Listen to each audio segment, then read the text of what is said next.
Muy buenas. Este es nuestro estudio Hombres de Verdad de la Primera Iglesia Bautista de Santiago y es un privilegio compartir este tiempo con ustedes ahora.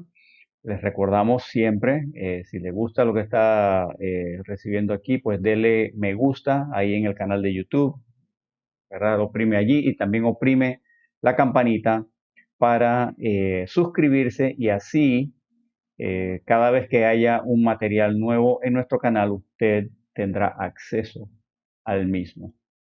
Estamos estudiando principios de liderazgo y hemos estado estudiando el viaje del apóstol Pablo desde Cesarea hasta Roma, que fue pues su viaje final, vamos a decirlo así. Y a través de los eventos de ese viaje hemos estado aprendiendo algunos principios de liderazgo, los cuales hemos estado compartiendo aquí. Y hemos visto ya una buena cantidad, unos 6 o 7 principios. Hoy vamos a ver si el Señor lo permite, vamos a ver dos más. Y quería más bien terminar con el relato, pero siento que si lo hiciera se va a hacer muy largo el tiempo y no hay apuro. Así que vamos a avanzar poquito a poquito, ¿verdad? Porque estamos en la misma situación, hemos estado ya 3 semanas y no hemos avanzado en cuanto a la historia, pero estamos viendo los principios. Si recuerdan, estamos en Hechos capítulo 27 y les invito a que vayan, abran sus Biblias en Hechos 27, tengan su dedo allí. Hoy no vamos a brincar por muchas partes de la Biblia, porque nada más quiero ver un par de cosas que se nos mencionan en este pasaje. En primer lugar, ya estamos al punto donde nuestros protagonistas, hablando de Pablo y los demás acompañantes la embarcación, están viajando y han sido llevados por una tormenta. Y esta tormenta los está arrastrando, por así decirlo, y están básicamente a la deriva en el mar Mediterráneo. Específicamente en la parte del mar Mediterráneo que se conocía en aquel entonces como el mar Adriático. Hoy día esa región se le conoce como el mar Jónico. Y ellos habían querido detenerse en una isla, habían querido ir a la ciudad de Nido, pero el viento los arrastró al sur, fueron a parar, ¿verdad?, en Creta, y de allí, tratando de buscar un mejor puerto, zarpan de nuevo ahí a la misma isla y el viento se lo lleva a mar abierto. Han pasado 14 días a este punto, han pasado de que perdieron el rumbo y la tormenta ha sido tan feroz que no han podido ni siquiera ver el sol o la luna y las estrellas, son la luna y las estrellas para orientarse, porque así era como se orientaban en aquel entonces los marineros.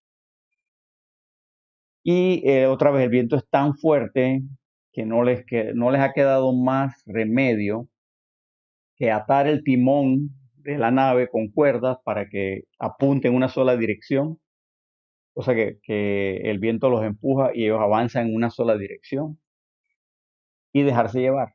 Y no saben para dónde van, no saben dónde están. Lo que sí saben es que están a punto de morir. Leemos en Hechos 27, versículo 30, y estoy repitiendo algo que dijimos la semana pasada, como a manera de repaso. Hechos 27:30 dice: entonces los marineros procuraron huir de la nave y echando el esquife al mar aparentaban como que querían largar las anclas de proa. Pero Pablo dijo al centurión y a los soldados: si estos no permanecen en la nave, vosotros no podéis salvaros. La situación es tan desesperada que los marineros empiezan a forjarse un plan para huir de la nave. Echan el esquife al mar y otra vez recuerdan lo que es el esquife. Era un bote pequeño que usaban a manera de transporte de la nave grande al puerto. Usaban el esquife. Ese esquife también podía servir como barco salvavidas, pero como vamos a ver más tarde, eh, en esta nave hay más de 200 personas, no hubieran cabido en ese esquife, lo cual no era raro no era raro que no hubiera suficientes botes salvavidas. Digo, hoy día nos decimos, ¿cómo es posible? Pero antes eso era lo normal. Lo normal era, no había suficientes botes salvavidas. No es hasta el Titanic, 1918, por ahí. Hasta la tragedia del Titanic es que por primera vez se establece como norma que tiene que haber suficientes botes salvavidas para todos los que están a bordo. Así que imagínense. Mucho menos acá en el siglo primero. Eh, entonces los marineros habían subido el esquife a bordo para que no se rompiera, ¿verdad?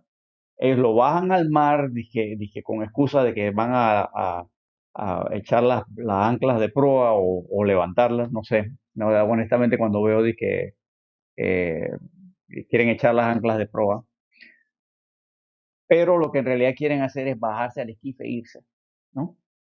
Y Pablo se da cuenta.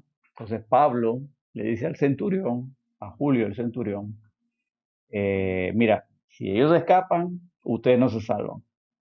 Y otra vez, Pablo ya les había dicho esto, que todo el mundo, que Dios le había revelado que todos en ese viaje iban a sobrevivir.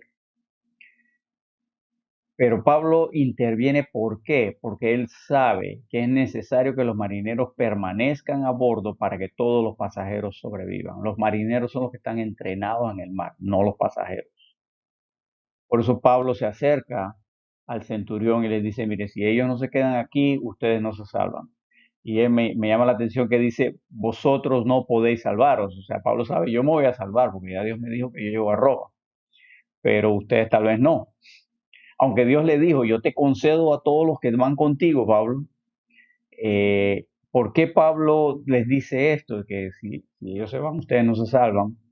Porque Pablo está otra vez, él entiende que aunque Dios ha decretado que ellos se van a salvar, Pablo sabe que es necesario que el hombre, la parte humana, cumpla su responsabilidad.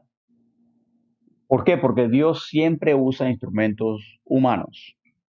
La verdad, Dios nos da la verdad en su palabra, pero Dios espera que nosotros los seres humanos cumplamos nuestra parte. Vamos a comparar lo que dijo Pablo en el versículo 22 con lo que dice el versículo 31.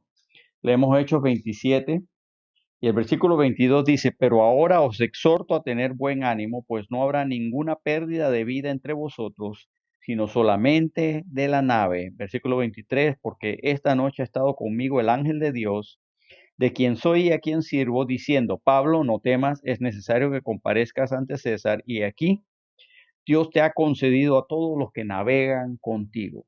Así que Pablo ha recibido palabra de Dios, que le dice, hey, toda esta gente se va a salvar. ¿Qué dice en el versículo 31, o lo que acabamos de leer? Pero Pablo dijo al centurión y a los soldados, si estos no permanecen en la nave, vosotros no podéis salvaros. ¿Acaso Pablo no perdió la fe en lo que Dios le había dicho? Dios le dijo, ya todos se van a salvar. ¿Acaso Dios perdió la fe en eso? Un ángel le dijo a Pablo que Dios le había concedido a todos los que iban en el barco con él. Ahora Pablo le dice a Julio, si los marinos escapan, ustedes mueren. ¿Acaso Dios cambió de parecer? ¿Qué pasó aquí? No pasó nada de eso. ¿Qué es lo que pasa? Que Pablo entiende un principio que se manifiesta en la Biblia en muchas partes y ya lo mencioné. Dios utiliza a seres humanos para cumplir su voluntad.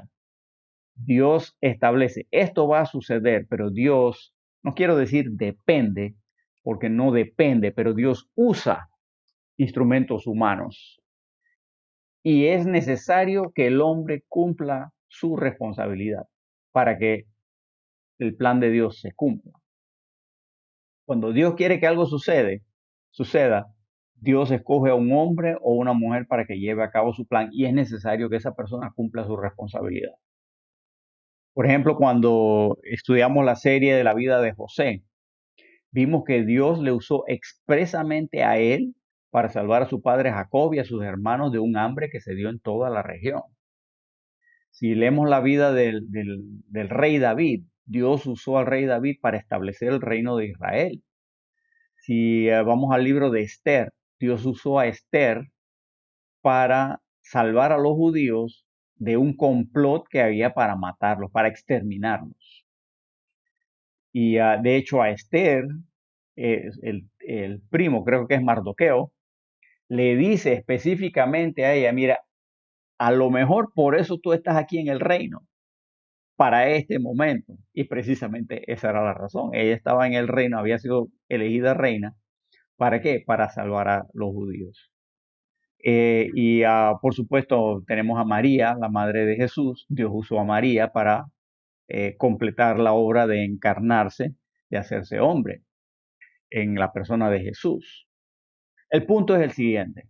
Cuando Dios decreta que algo va a suceder, esto no significa que nuestras acciones ya no son importantes. Pablo entendía que era necesario que todos pusieran de su parte para sobrevivir y que sólo así sobrevivirían.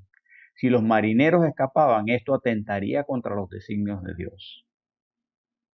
Y hermanos, hay que recordar esto. Dios siempre está buscando a personas dispuestas a hacer lo correcto en todo momento. Dios busca hombres, Dios busca mujeres que estén siempre dispuestos a hacer lo correcto. Y quiere usarlos para cumplir su voluntad. Pero es necesario que el ser humano actúe sobre lo que sabe de Dios. Y esto lo menciono porque hay una tendencia moderna que se ha difundido y es muy popular.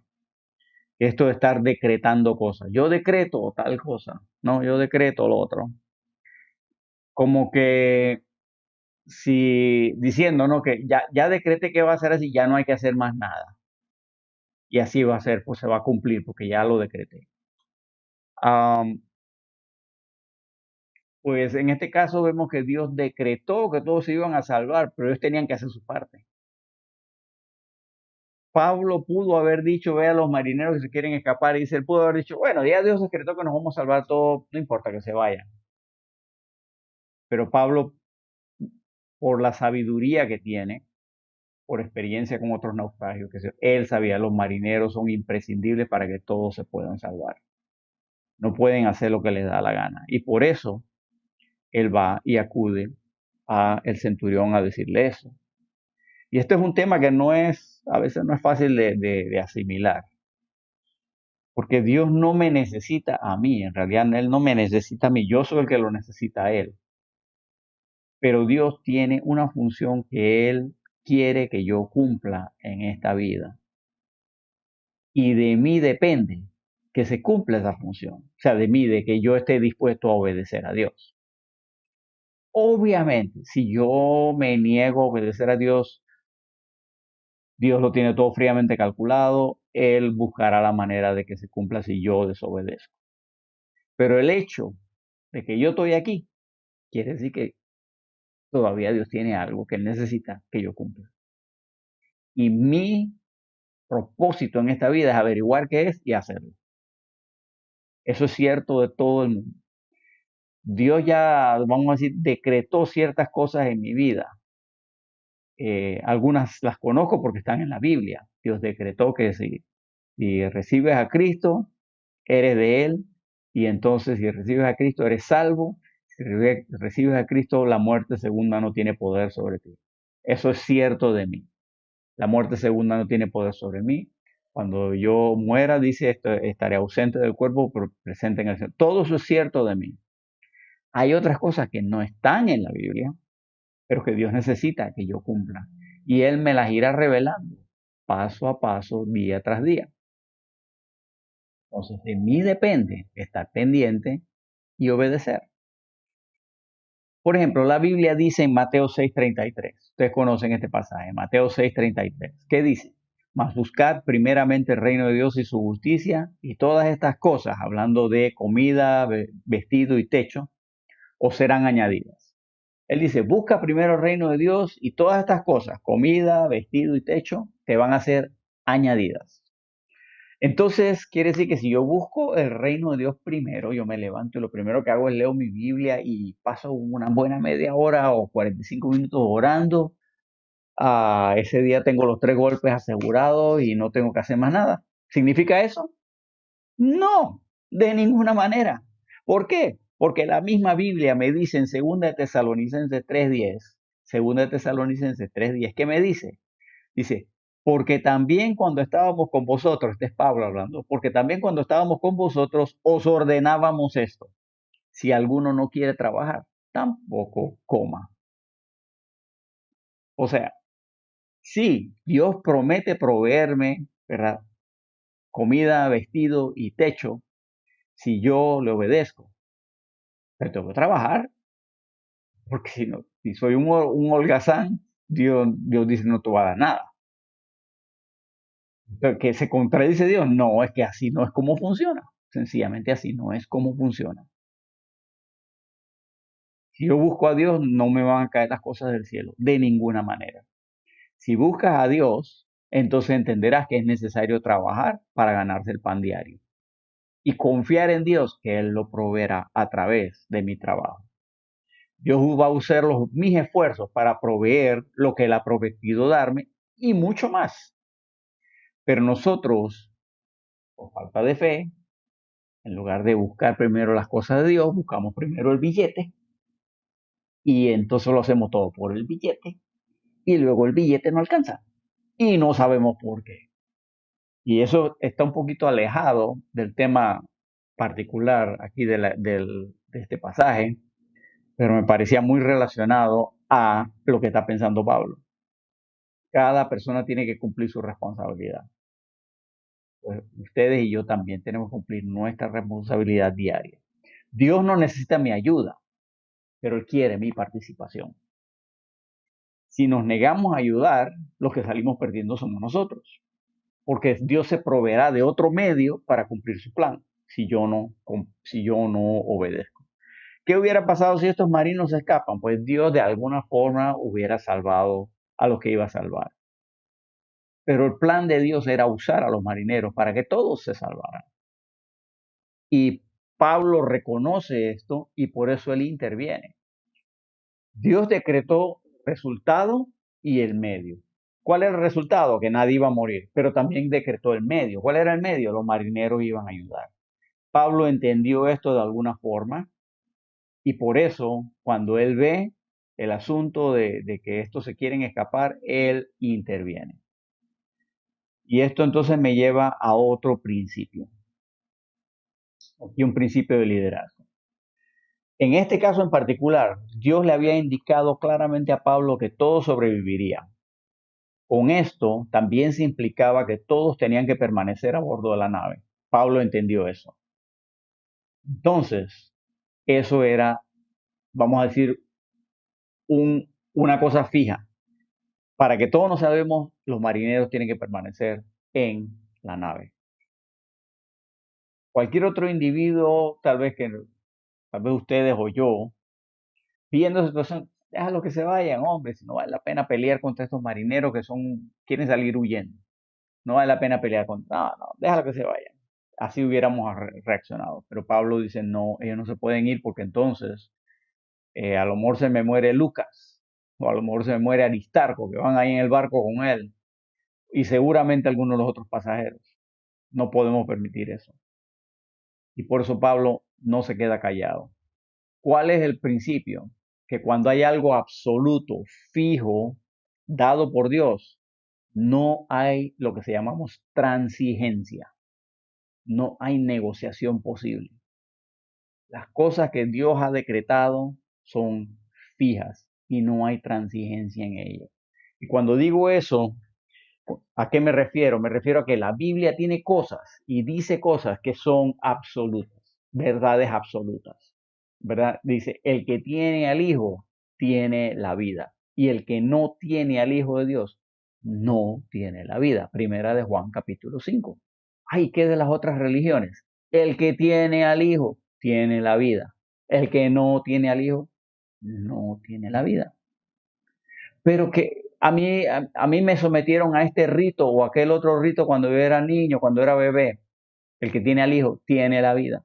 El que no tiene al Hijo de Dios no tiene la vida. Pero ¿qué hay de este otro Dios? Jesucristo le dijo, yo soy el camino y la verdad y la vida. Nadie viene al Padre sino por mí. Juan 14:6. Es un absoluto. Ay, pero ustedes los cristianos son muy exclusivos. Dios es exclusivo. Tú no tienes al Hijo, Él te excluye. Lo siento, eso no es justo. Yo no hice las reglas, yo solo las sigo. Pero es que no me gusta. Bueno, a mí no me gustó mi situación tanto que decidí recibir al Señor, porque no me quise quedar como estaba. En esas cosas no hay negociación. Pablo vio, todo el mundo tiene que quedarse en el barco. No se puede negociar con esto. Hay que actuar. Nosotros, como cristianos, hoy en día hay muchas cosas que están de moda y que algunas cosas no son muy saludables, no son muy bíblicas, otras cosas no importan, en realidad, francamente. En todo lo que es absoluto, no hay lo que se llama transigencia, no hay negociación, no hay ningún tipo de capitulación. Eso no podemos cederlo. Vea, en las relaciones humanas, la transigencia es necesaria. Cuando digo transigencia, ¿a qué me refiero? Qué es transigencia? Es una palabra que no usamos muy a menudo. Transigencia es cuando uno tiene dos partes, ¿no? Una parte aquí y una parte acá, dos personas usualmente, pero pueden ser dos grupos de personas. Entonces, esas dos partes, las dos acceden a ceder, yo cedo un poquito y la otra parte cede un poquito para que los dos obtengamos algo que queremos hacer los dos. Esto es necesario, imprescindible en las relaciones humanas. Por ejemplo, el matrimonio o la familia o el trabajo. Es necesario que yo, en mi matrimonio, que yo ceda un poquito y que mi esposa ceda un poquito para que los dos consigamos lo que los dos queremos. Porque nadie puede, o sea, nadie razonable puede imponer su voluntad al resto del mundo. Nadie razonable puede hacer eso. Los que intentan hacer eso son los que son abusivos, etcétera. Y a lo que voy es esto. En las cosas preferenciales puede haber transigencia. Las cosas que no son absolutas. Por ejemplo, las modas de vestir cambian. ¿Qué dice la Biblia? Además, lo único que la Biblia dice es que uno debe vestirse de forma decente. Es todo. Ahora, ¿qué es decente? Va a cambiar de acuerdo a las diferentes épocas. Hay ciertas cosas que siempre son indecentes, vamos a decirlo, pero varía según la cultura. Y hay que reconocer eso. Entonces en eso hay transigencia. En mi caso particular, esto que tengo aquí, el pelo aquí, que me está tocando la oreja, cuando yo era muchacho, ay no, el pelo demasiado largo, ya en la iglesia me miraban feo, ¿verdad? Cuando yo tenía unos 13, 14 años, tenía pelo por aquí, no tenía más largo, me miraban todo feo, ¿verdad? Eso es cuestión de moda y es externo, la Biblia no necesariamente habla de cosas de eso. En eso puede haber transigencia. En el matrimonio tiene que haber transigencia. Por ejemplo, si yo me quiero comprar un televisor de 70 pulgadas Full HD para ver mi partido de fútbol, porque me encanta la liga, ¿verdad? La liga de fútbol, y quiero ver mi televisor de 70 pulgadas, qué sé yo. Pero mi esposa, en lugar de eso, lo que ella quiere es que compremos un cachorrito un cachorrito de poodle francés, ¿verdad? Porque no puede ser un tinaquero, tiene que ser un poodle francés para que tengamos una mascota, porque es bonito tener una mascota en la casa. Entonces, y no hay plata para las dos cosas, pues hay que llegar a un acuerdo, hay que hacer una transigencia y llegar a un acuerdo. Así que transigimos y bueno, pues me toca comprar el bendito cachorrito porque ni modo, si quiero guardar la paz en la casa, tengo que comprar el cachorrito, ¿no? Así que si usted está casado, usted me entiende, ¿verdad?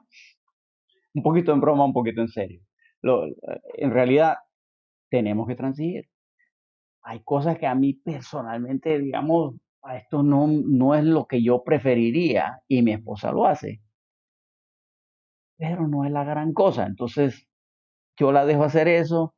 Hay cosas que yo hago que a ella no le gusta, ella me deja hacer eso. No estamos hablando de pecado, obviamente, no estamos hablando de maltrato, nada de eso. Estamos hablando de que, vaya, yo prefiero guardar mi ropa de cierta forma, ella lo prefiere de otra manera diferente. Bueno, no vamos a pelear por eso. Así que nos acomodamos, o lo hacemos a mi manera o a la manera de ella y de ahí vamos para adelante, porque no hay razón para... Pero todo se negocia, esas cosas se negocian porque no son absolutos. ¿Me explico?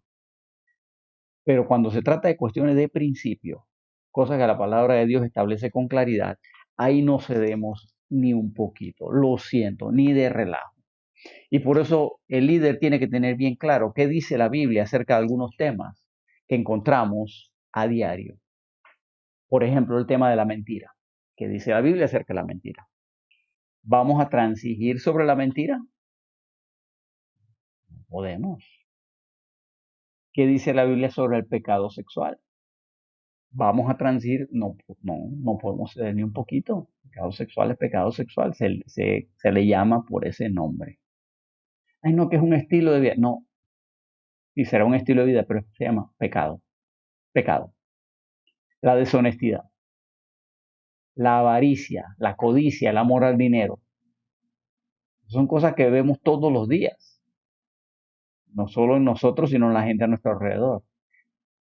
Esas son cosas negativas, pero ¿qué tal el amor por los demás? La Biblia me manda a amar a los demás. No podemos ceder en eso tampoco. La relación matrimonial, la relación con los hijos, ¿qué dice la Biblia en cuanto a esas cosas? No podemos ceder. ¿Qué dice la Biblia sobre la Biblia misma? ¿Cómo la estimamos? ¿Cómo la tenemos? Sobre esas cosas no se puede ceder. Que si en la iglesia cantamos con instrumentos modernos, bien. No, solo cantamos con instrumentos tradicionales, bien. Nosotros usamos el estilo folclórico, bien. Todo eso se llama preferencia. Y sobre eso podemos transigir. ¿Por qué? Esta lista que les acabo de dar no es completa, obviamente, pero es un buen punto de partida.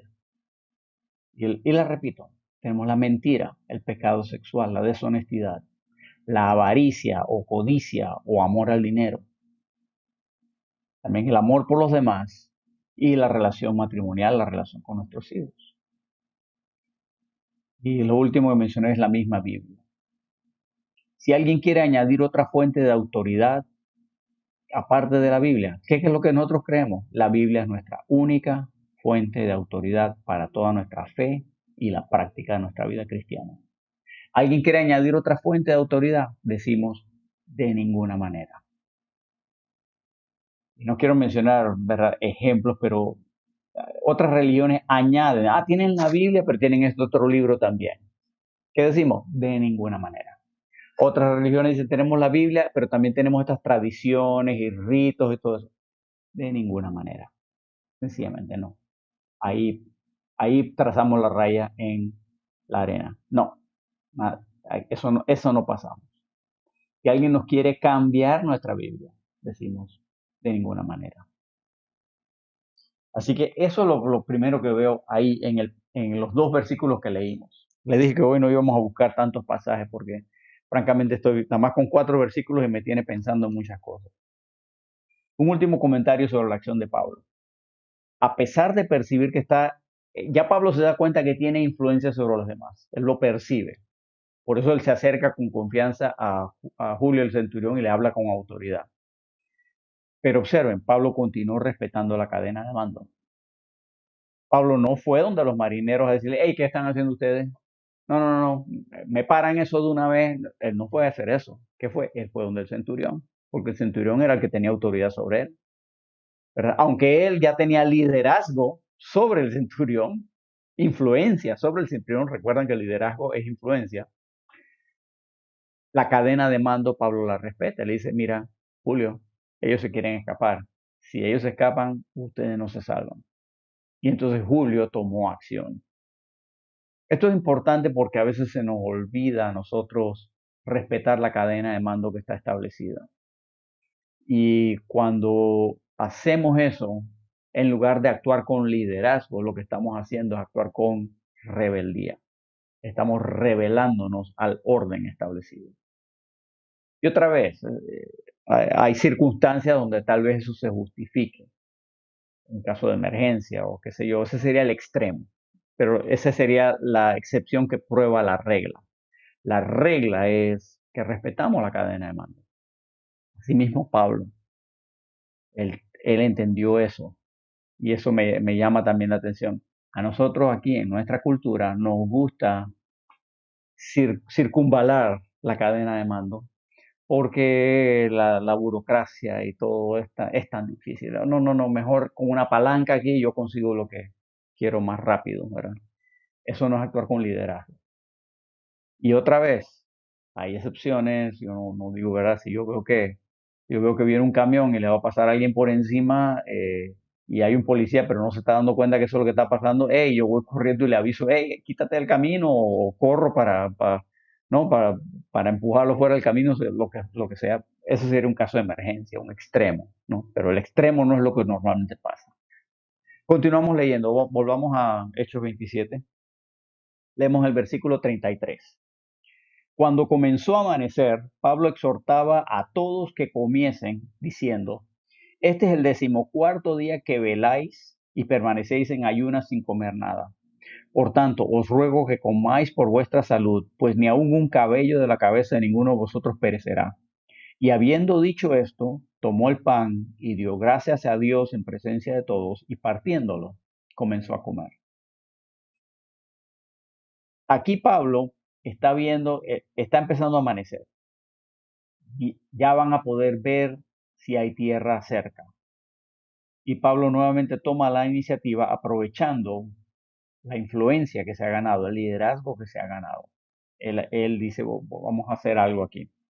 La lucha contra la tormenta ha sido tan intensa, tan difícil, que esta gente han pasado más de 2 semanas, bueno, no, 2 semanas, perdón, 14 días sin comer. Ahora, yo no sé cómo. Digo, yo paso un día sin comer y ya no sirvo para nada. Pero es porque nosotros no estamos acostumbrados al trabajo físico duro, ¿verdad? Como esta gente. Pero 14 días. Digo, estaban al punto del desmayo, imagino. Y Pablo sabe que todos van a necesitar fuerzas para llegar a la costa. Y los marineros tal vez no están viendo todavía más allá de la tormenta, pero Pablo ve el objetivo es llegar a la costa, llegar a tierra.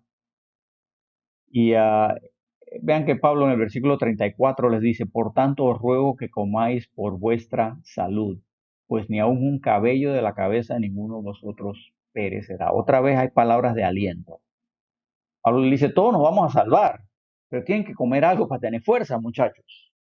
Y aquí otra vez vemos el equilibrio entre lo que Dios ha decretado que va a pasar, pero también la necesidad de que el hombre haga su parte. Para ellos poder cumplir su parte tenían que tener algo de fuerza, necesitaban comer. Ahora, las palabras de Pablo tenían el propósito de animar a los que están en la nave. Están en una situación desesperada. Vean, la situación no ha cambiado y hoy no he hablado mucho de la situación porque ya lo hemos hecho por varias semanas. Pero ellos están en una situación desesperada, tan desesperada que los mismos marineros querían huir de la nave. O sea, eso es desesperación grave. Y Pablo ahora les dice, no, miren, no les permitimos escaparse, pero no se desanimen. Nadie va a morir.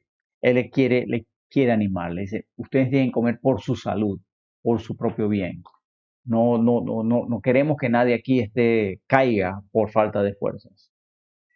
Y Pablo les está dando palabras de ánimo y optimismo. Recuerdan el principio, el líder siempre transmite ánimo y optimismo.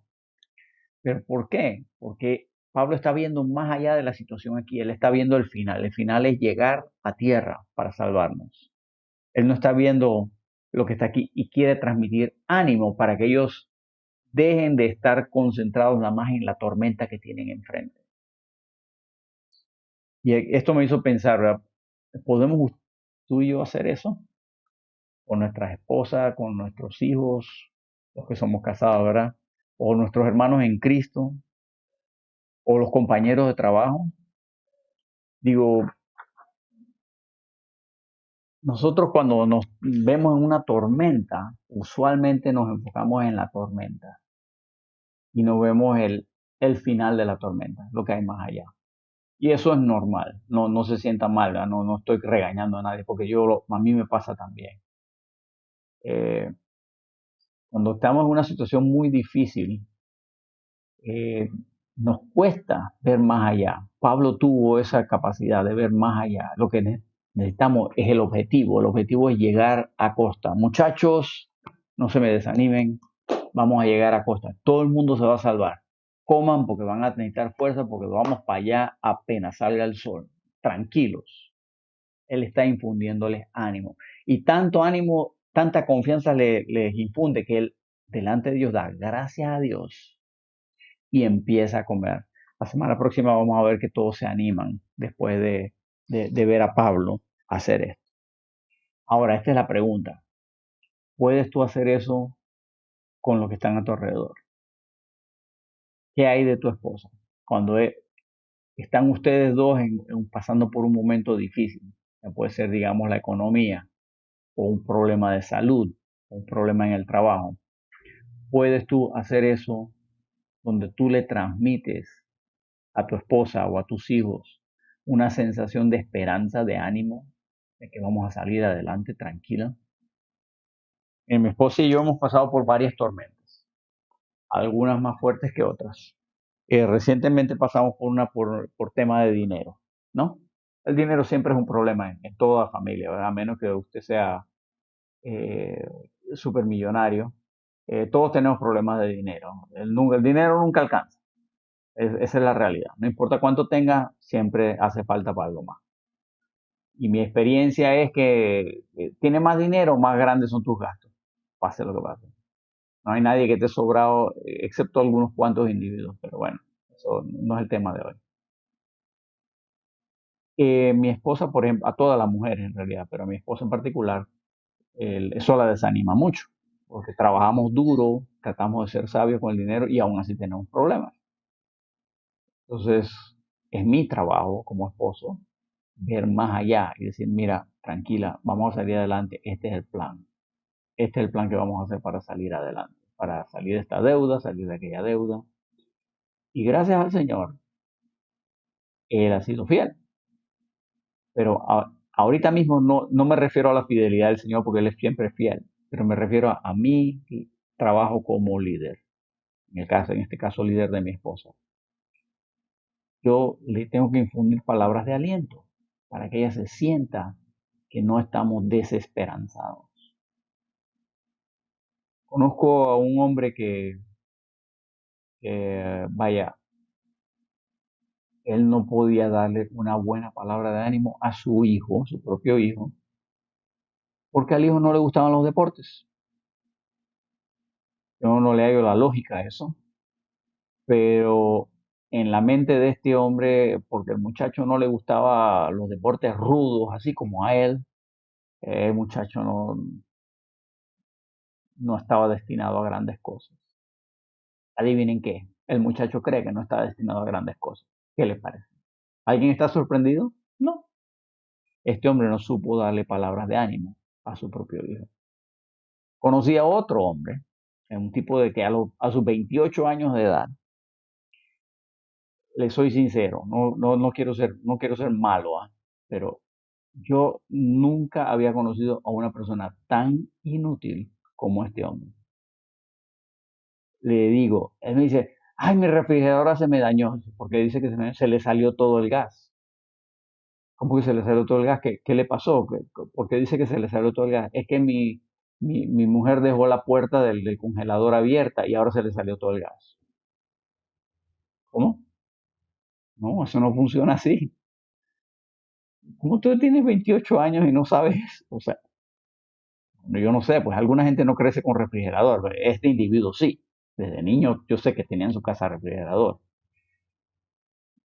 Y yo tuve que explicarle, mira, si así fuera, nunca podrías abrirle la refrigeradora. Si cada vez que la abres se le sale el gas, nunca podrías abrirla. ¿De dónde sacaste esa idea?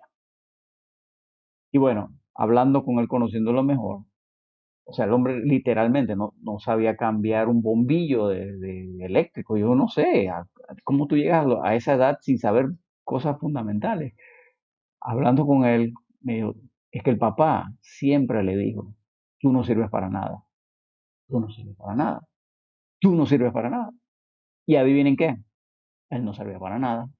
¿Por qué? Porque se lo creyó, no porque fuera cierto, sino porque se lo creyó. Las palabras, vamos a decir, desanimadoras del papá, se convirtieron en una profecía que se cumplió a sí misma. Nuestras palabras importan. En este caso, la actitud y palabras de Pablo estaban para infundir ánimo, esperanza. Vamos a salir adelante, muchachos, tranquilos. Yo sé que la cosa está fea, no hemos salido de la tormenta, pero vamos a salir adelante porque Dios así lo ha dicho. Mi pregunta es, ¿puedes tú hacer eso? En los deportes vemos eso todo el tiempo, ¿verdad? Vamos perdiendo, y yo creo que he mencionado ejemplos como este, ¿verdad? Va perdiendo el partido de fútbol, vamos perdiendo 4-0 en el medio tiempo. Bueno, eso solo significa que un equipo puede meter 4 goles en medio tiempo. Si ellos pueden hacerlo, nosotros también. Vamos a ver si en la segunda vuelta remontamos el marcador. Y crean que ha habido instancias donde eso ha ocurrido. Un marcador súper adverso y un equipo se anima y lo remonta.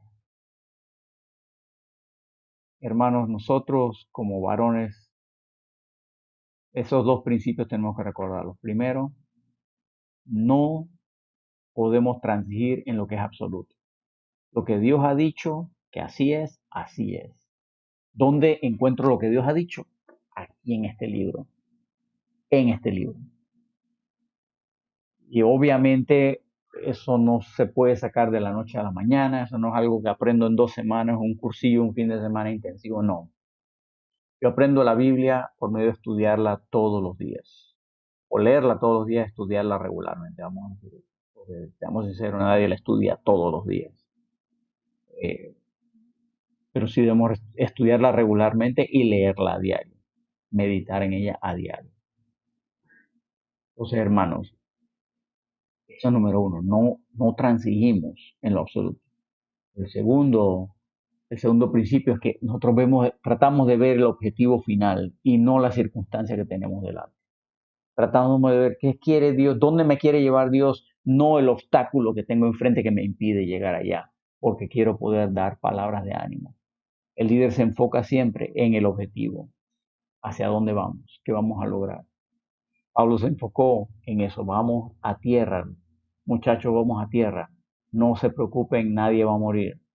Y con eso la gente quedó animada, no desanimada.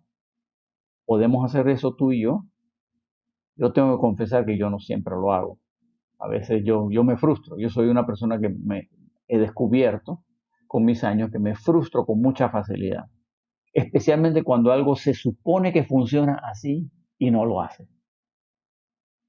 Y hay muchos ejemplos de cosas así en nuestra vida, desde cosas triviales como la llave del lavamanos de mi baño no funciona como yo quisiera, hasta trámites gubernamentales, pueden decir amén, hermanos. ¿Mm? Hasta, eh, vaya, cosas complejas, situaciones difíciles en la familia. En todo eso tenemos que ver más allá de lo que tenemos enfrente, el obstáculo que tenemos enfrente y ver qué es lo que quiere que Dios que logremos. Y mi oración es que, fíjense que hablé mucho más tiempo del que pensé que iba a hablar. Mi oración es que Dios nos dé esa capacidad de ver más allá de lo que tenemos adelante para poder siempre dar palabra de ánimo. Y que con eso, hermanos, vamos a quedar allí hasta el día de hoy.